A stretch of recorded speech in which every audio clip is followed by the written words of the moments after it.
Pakistan 24 news کے ساتھ میں ہوں ذیشان بشیر۔ یوٹیوب پر براہ راست دیکھنے کے لیے سبسکرائب کیجئے youtube.com/24 news HD۔ Head lines آپ جان چکے، خبروں کی تفصیلات کی جانب بڑھتے ہیں۔ کراچی ڈویژن میں ہفتہ وار کاروبار بند رکھنے کے دن ایک بار پھر تبدیل کر دیے گئے۔ تجارتی مراکز ہفتہ اور اتوار کی بجائے اب دوبارہ جمعہ اور اتوار کو بند رہیں گے۔ محکمہ داخلہ سندھ نے اس سلسلے میں حکم نامہ بھی جاری کر دیا ہے۔ کراچی ڈویژن میں ہفتہ وار کاروبار بند رکھنے کے دن ایک بار پھر سے تبدیل کر دیے گئے ہیں۔ جمعہ اور اتوار کو کاروباری مراکز بند رکھے جائیں گے اور اس سلسلے میں نوٹیفیکیشن بھی جاری کر دیا گیا ہے۔ پاکستان تحریک انصاف کے رہنما سردار عبدالحج دستی نے دعویٰ کیا ہے کہ جہانگیر ترین کے ساتھ 70 ممبران قومی اور صوبائی اسمبلی ہیں۔ 24 نیوز کے پروگرام دستک میں گفتگو کے دوران کہا کہ جہانگیر ترین کی ایک جیب میں قومی اور دوسری میں صوبائی اسمبلی ہے۔ عثمان بزدار نہیں چاہیں گے کہ ان کی حکومت کو کوئی خطرہ ہو۔ انہوں نے مزید کیا کہا، آپ کو دکھاتے ہیں۔ اور bad governance, this is the main issue۔ یہ ہماری جو ایک صحیح ڈیلیور نہیں کر سکتے، اس کی وجہ سے لوگ دوبارہ ان لوگوں کی طرف دیکھ رہے ہیں جن کو ریجیکٹ کر دیا تھا، نون لیگ اور پیپلز پارٹی کی طرف۔ صاحب یہ بہت بڑی بات ہے۔ Who is responsible for that؟ نہیں دیکھیں، نو ڈاؤٹ ہم ہیں، ایز اے گورنمنٹ میں بھی ہوں، سب ہیں، اس میں تو ہے، تو غلط بات تو نہیں ہے۔ دیکھیں میں ایک انٹرویو میں کہا تھا، مجھ سے انہوں نے سوال کیا کہ آپ کا کیا خیال ہے کہ پنجاب آپ کے ہاتھ سے نکل رہا ہے؟ تو میں نے انہیں کہا نہیں، نکل چکے ہیں، اور میرا آئیڈیا ہے کم سے کم 65 to 70 لوگ جو ہیں ان کے پاس، انکلوڈنگ ایم پی ایز اور ایم این اے، یہ تعداد میرے خیال میں ہو جائے گی ترین صاحب کے پاس۔ آپ کچھ نہ بھی کریں، آپ زیادہ نہ کریں، یہ 40 جو لوگ ہیں، یہی اگر جس طرح وہ رانا صلاح اللہ سیاسی بات کرتا ہے کہ وہ ایک جیب میں قومی اسمبلی ہے اور دوسری جیب میں ان کی صوبائی اسمبلی ہے، اس پہ ہے تو حقیقت۔ تو میرا نہیں خیال کہ بزدار صاحب چاہیں گے کہ ان کی گورنمنٹ اسٹیبل ہو، وہ تو یہی چاہیں گے کہ کسی طریقے سے پرائم منسٹر کی اور ان کی جو غلط فہمی ہے اس کو دور کیا جائے اور ایک دوسرے کے قریب لایا جائے۔ حکومتی ترجمانوں کو میڈیا پر کیسے جواب دیا جائے، نون لیگ نے بھی حکمت عملی تیار کر لی۔ نون لیگ کی میڈیا اسٹریٹجی میں بڑی تبدیلی کر کے 15 ترجمانوں کی فہرست تیار کر لی گئی ہے۔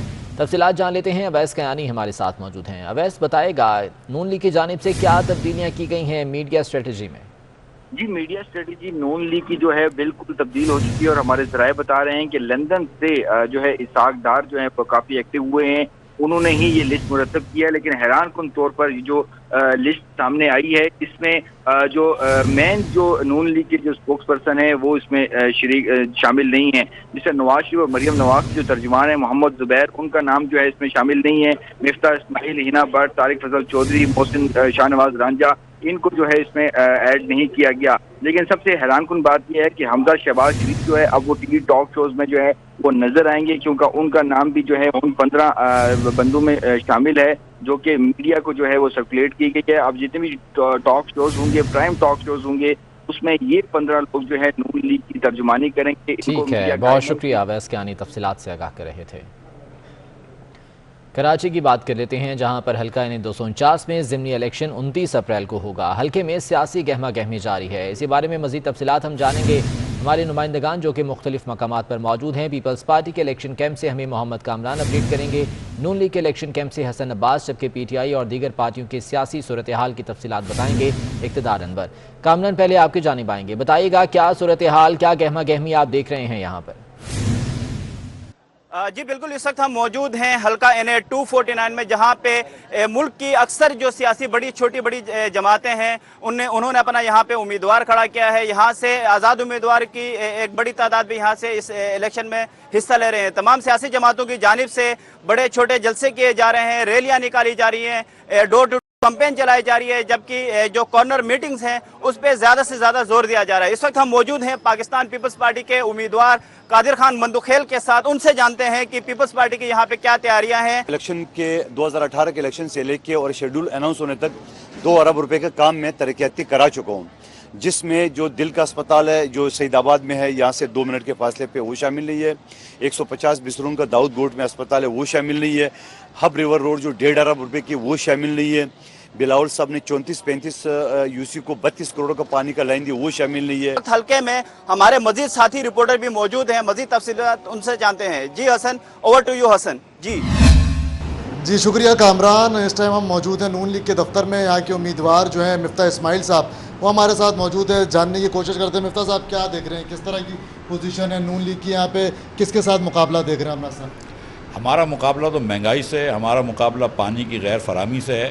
ہم انشاءاللہ تعالی، اللہ تعالیٰ نے اگر ان کو ادھر سے کامیابی دی، ادھر کے لوگوں نے ہمیں عزت دی،